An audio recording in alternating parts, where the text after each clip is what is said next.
welcome to the channel. My Toyotas, my Corolla hybrid and my RAV4 hybrid, which I'm in right now, have over 600,000 miles. So I'm going through a series of, how many times I fuel up? At least 500 times probably. More than that. Probably fueled up a couple thousand times. And it would be around between $14, depending on what the gas prices was at the time or were at the time, to about $35. Around $15 to $35.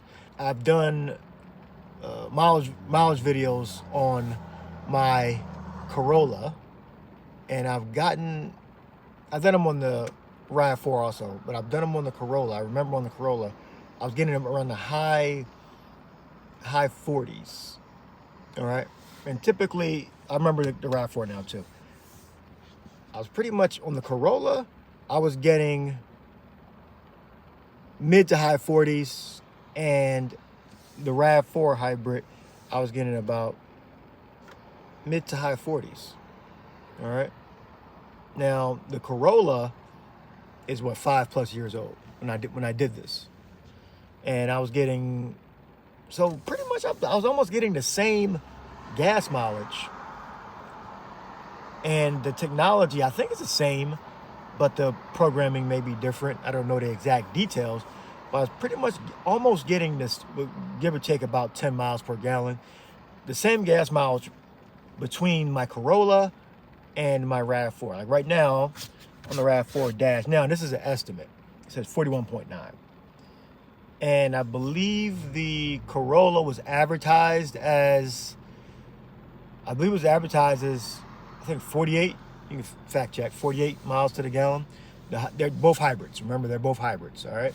On the RAV4, I got 131 now, and on the Corolla, I have 481,000. Now, the point of this video is the technology that's going to be coming out, according to what I'm hearing, what I'm seeing, between Panasonic, which I believe they're partnering with BMW. Now, of course, they're not going to be exclusive, Panasonic. Not going to be exclusive just to provide battery technology. Batteries, that's what I'm talking about, batteries, all right? Battery technology. Now, in hybrid batteries, they're not meant to be full electric cars, so the capacity for the hybrid batteries are not like traditional electric cars, all right? They're much, they won't hold a charge, all right? Well, the capacity to hold a charge is not as high in hybrid batteries. Now, the hybrid battery is under the rear seat back here on the RAV4, and the same thing for the Corolla hybrids. I believe it's Panasonic is partnering with BMW to release a battery for the luxury cars, to release a solid state battery for their electric cars. Now, what they're saying is they're going to be reaching 450 or 400 minimal, from what I've been reading. 400 minimal, 400 to 600. And of course, as you increase the size of the battery, you can increase the distance. Now, the advantages of the advantages of solid state batteries, they're lighter weight, and they have a higher energy density. All right. So you can have, I've read about 50 to 100% more energy density with the same size battery. All right. So the batteries are definitely going to be smaller. Now, I would think that they are more expensive. So if you were to take the same size battery, for, like, let's say lithium ion as an example, and the same size battery for a solid state battery, you can get 50 to 100 times more energy density. So where you would see 300-mile range, you would see 450, 500, 1,000-mile range with the same size battery. All right, different technology, lithium ion versus solid state battery. So the weight difference would be about, let's say, 200 to 300 pounds, and with the same equivalent size battery, like you would compare a lithium ion battery and a solid state battery. The solid state battery with the same size, energy density is higher, and at least 200. I've seen 200 to 350 pound weight reduction. So that's what, at least 2 people. All right, at least 2 people. So you'll be able to get better gas mileage, because the more weight you put in the car, on the SUV, the worse gas mileage you're going to get. All right, or in this respect, range, electric range. Now, when it comes to charge time, which is probably one of the major factors, well, the range and a charge time, one of the major factors is the long wait times, over 20 minutes. So for what I've been reading, I believe it was from 10% to about 80%. You can achieve that in about 10 minutes. All right, what I've read was 10 to 15 minutes, 80%. So that's huge. So the excuse for not getting an electric car with those 2 factors anyway, besides the fact it's more difficult to really work on your car. But, well, when it comes to the electric parts anyway, because you're not really going to work on that. Really, like the brakes, you can work on the brakes, you can work on the tires, you can work on the suspension. But when you have like electrical issues or maintenance you need done, it'll be a little more difficult to, like, for an average DIYer to repair. All right, so the charging time is going to be much faster. All right, I would wait. If I can get 80% in 10 minutes, and I can get over a 400-mile range on a solid-state battery electric vehicle, I definitely would convert to a full electric right now. Now, I brought 2 hybrids, and I haven't gone full electric, mainly because of the car that I want. The price tag is a little higher, so it's more so I consider it more of a luxury vehicle than an economy vehicle. Like my Toyotas, I consider those economy vehicles. All right? I mean, I'm gonna get good gas mileage and they're low maintenance.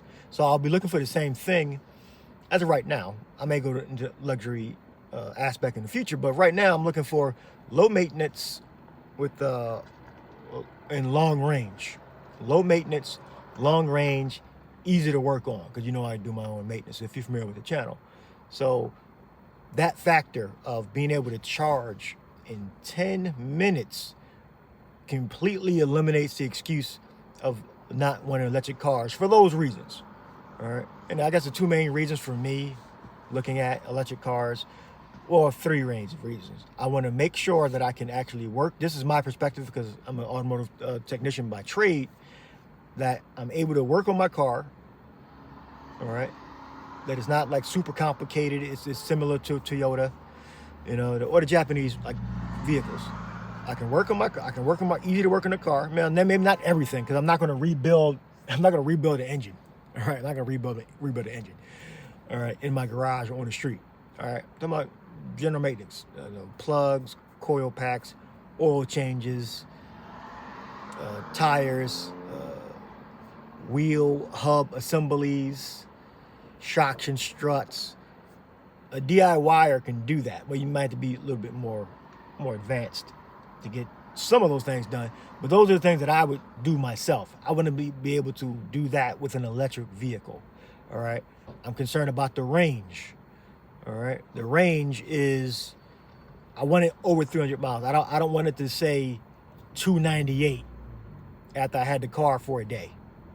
If I want it to be advertised at 450, and I wanted to drop down from there. I don't want it to drop, actually, but I don't want it to be advertised with 300-mile range and then to say 298. Like if I don't fill my my tank all the way up and like keep topping it off. Like when I first got the RAV4, it would say 500 something miles. It would just load there. But then as the car aged a little bit, it would say like 479. That would annoy the hell out of me. All right, so I think you get the point. So I wanted to be above 300 miles. I wanted to be at least 350. But really, I wanted to be at least 400 mile range. On an electric vehicle, I wanted to say 400 miles. Battery degradation. This is another big one. See, all these points there is sort of an equivalent to internal combustion engines, like battery degradation. Like, well, how much fuel, how efficient is my engine going to be after 5 years? Now, I would say internal combustion engines are relatively efficient over long periods of time. I'm speaking from the Japanese perspective, because even with the Corolla with 481,000 miles on there, I was still getting 40s, and I was doing I think it was like a 5 mile on the test I did circuit from my home. I went out into the field and came back, and I was getting like 40s. So that's not too much different, and that's an estimate. That's not too much different from when I first got the car in 2019, and I did this test in 2024, I believe.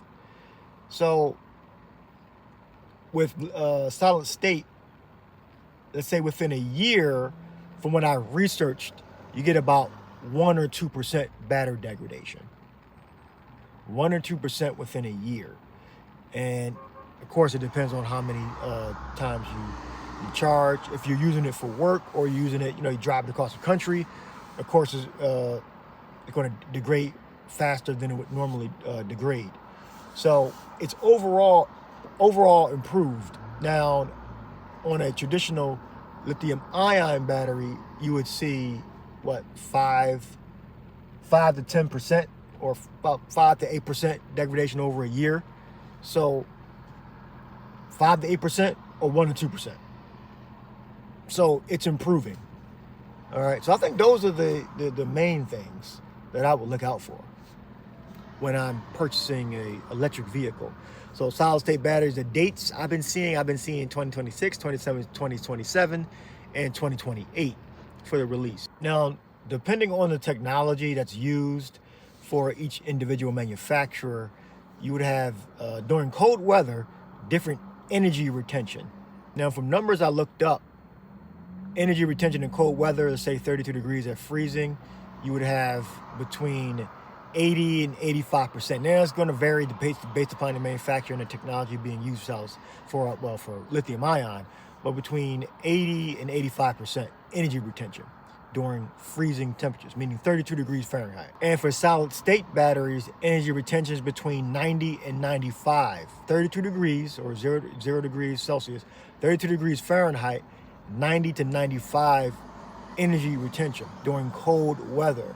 So overall, solid state batteries just seem to be the direction they're going to go in for electric cars. Or they might do some type of a hydrogen fuel cell, where hydrogen fuel cell creates electricity, and electricity turns electric motors.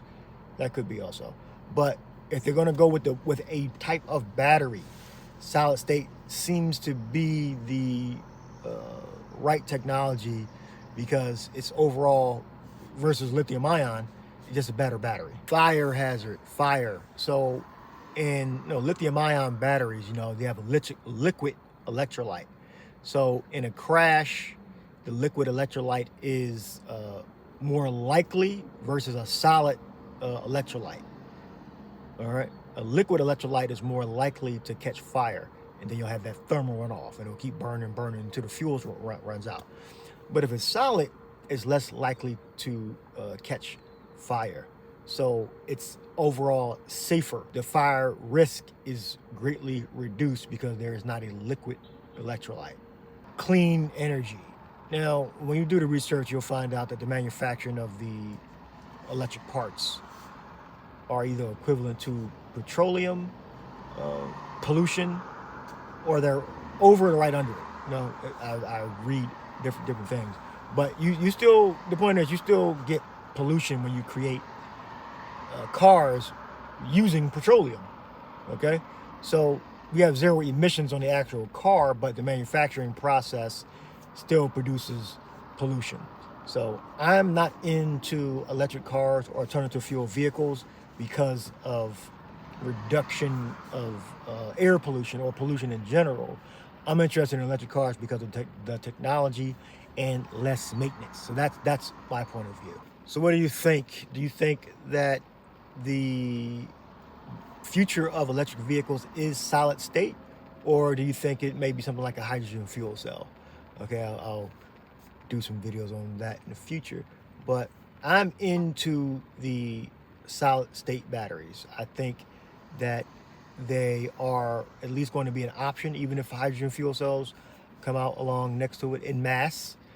But I think solid, going from like lithium phosphate to, I believe they use that in China, lithium nickel metal hydride, lithium ion.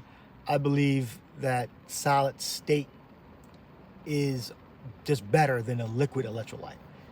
It's just better. The energy density, the reduction of weight and size. I think that if more people knew about this technology, you would have more electric cars on the road.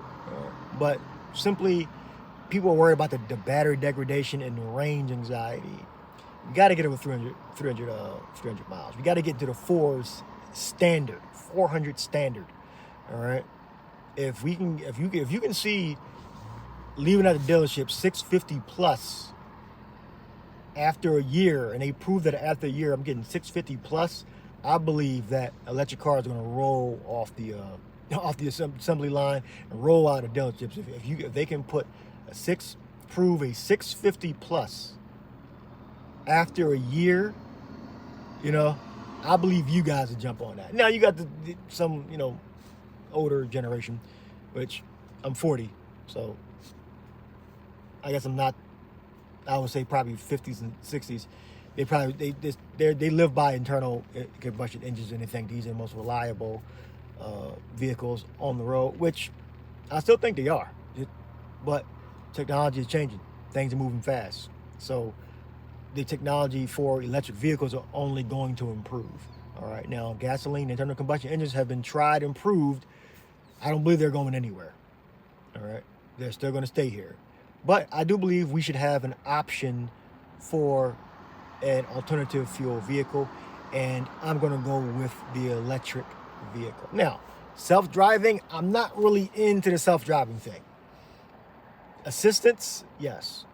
Like lane keeping assistance, like this has lane keeping assistance and radar adaptive cruise control.